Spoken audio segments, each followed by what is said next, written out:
c'est parti. Voilà. Alors c'est un mélange de graines pour poules pondeuses. J'ai rajouté dedans des haricots blancs, frais, hein. Et je les ai mis à tremper, je les ai cuits moi-même, et des lentilles. Donc je les ai fait cuire, je les ai incorporés avec les graines. Et là maintenant, je vais les mettre dans ce seau et je vais y rajouter un peu de pelé, un peu de frolic, du baby-corn, du maïs et voilà.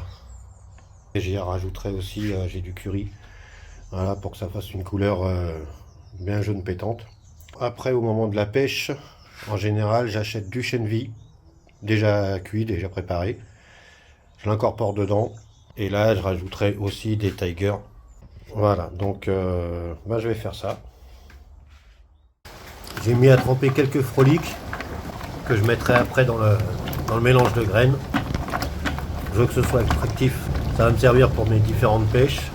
Et là, j'ai en vue avec Yann et Luc encore, un 48 heures où il y a de l'esturgeon. Donc je veux faire un peu une amorce qui attire un peu tout, quoi. Voilà.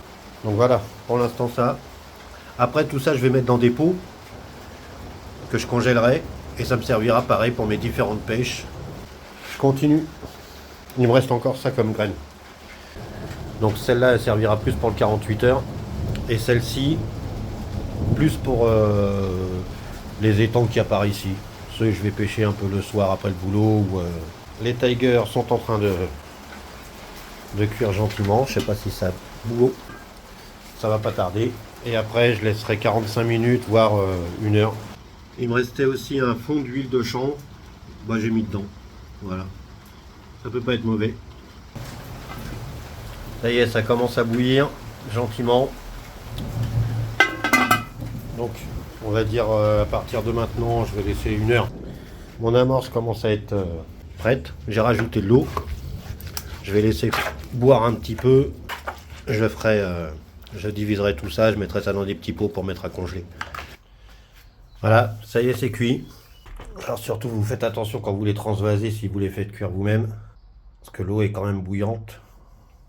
Et faites pas ça avec des lunettes. Parce que vous voyez plus rien au bout de 30 secondes, même pas. Donc c'est un seau spécial haute température. Donc c'est bien hermétique après avec le couvercle. Je ferme. Je vais laisser une petite sortie d'air pour la pression un peu. Puis après ça va fermenter.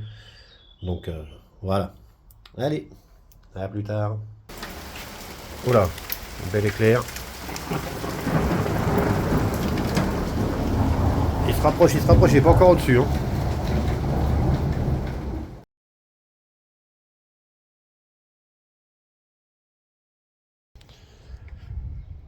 Là, je suis en train de préparer mes moulinets pour ce fameux 48 heures.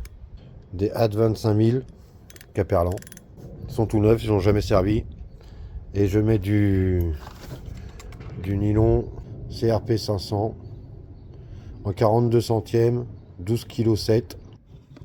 Je vous montre vite fait comment je fais mon nœud. Donc je fais juste une boucle. Je fais un truc classique, hein, une boucle simple. Voilà, tac, je tire. Ensuite, je passe sur le moulinet. Tac.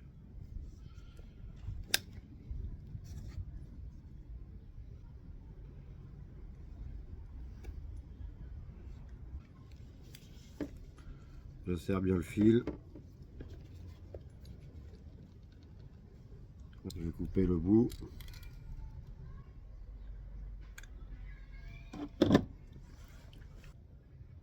Des fois, il glisse de trop, et dans ce cas, il y a du Chatterton.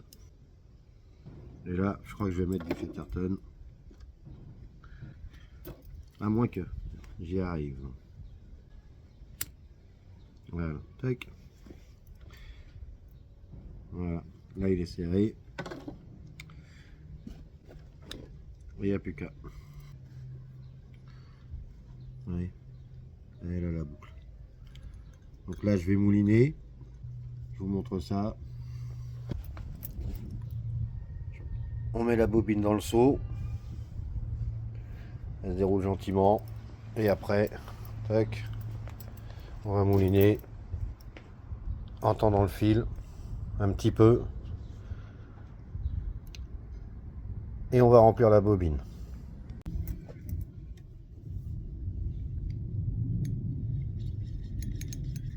Et c'est parti.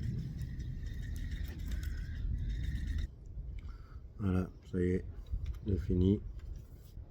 Faut laisser une petite marge ici. Hein. Là, après, on fait des perruques. Et là, c'est la merdasse. Je vais peut-être en rajouter encore un tout petit peu. Quelques tours. Voilà, je vais m'arrêter là. Voilà. Et ensuite, je vais monter directement mon clip plomb. Donc là, j'ai mis le clip plomb sur le corps de ligne directement. Je vais mettre une bille caoutchouc pour protéger le nœud, amortir aussi le plomb. Tac. Je sais pas si on voit bien. Moi, j'ai un contre-jour. Ensuite, je passe la boucle. Tac. Comme ça. Voilà, viens ici. Viens ici. Et là, je vais faire une boucle comme ça. Et je vais passer le bout 7 fois autour du corps de ligne. Je sais pas si on voit bien. Tac. 1, 2, 3, 4, 5, 6, 7. Il n'y a rien de... C'est le nœud que beaucoup font. Je le repasse dans la boucle autour de mon doigt. Et je le repasse dans l'autre boucle, ici. Je coupe le bout, l'excédent, je le brûle. Et c'est parti.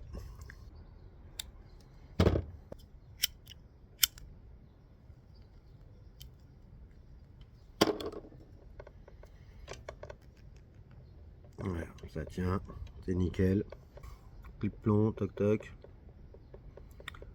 La bille elle vient contre le nœud pour le protéger. Et voilà. Après ici le bas de ligne qui va venir. Maintenant je vais faire pareil avec ma canne à spod. Que voici. C'est pareil, hein, c'est une canne qui vient de chez Caperlan. Elle fait 5 livres. Je sais pas si on voit bien. Tac. Extreme 900, Aspod, 12 pieds. Donc là je vais faire pareil, je vais mettre changer la tresse. Le moulinet c'est tout pareil, c'est comment dire, c'est des 4 à Denis 5000 pour spoder, c'est très bien.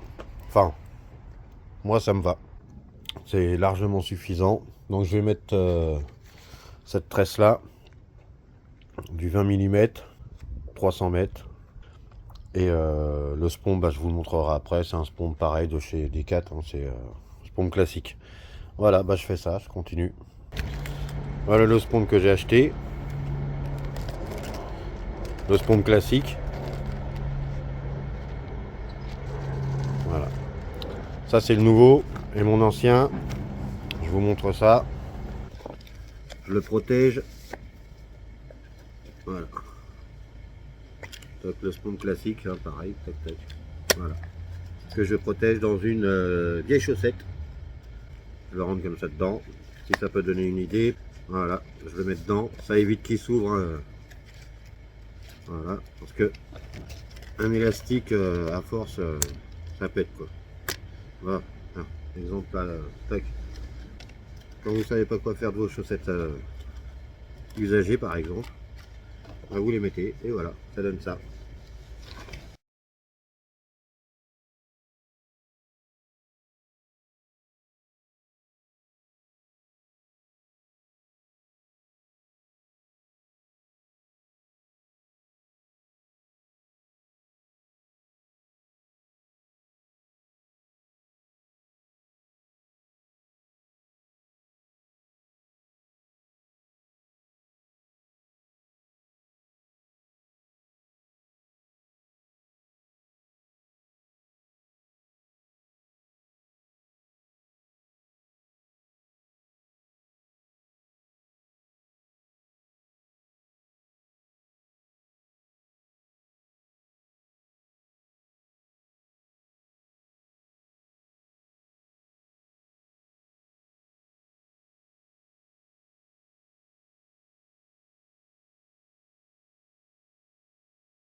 Et ça sera bon.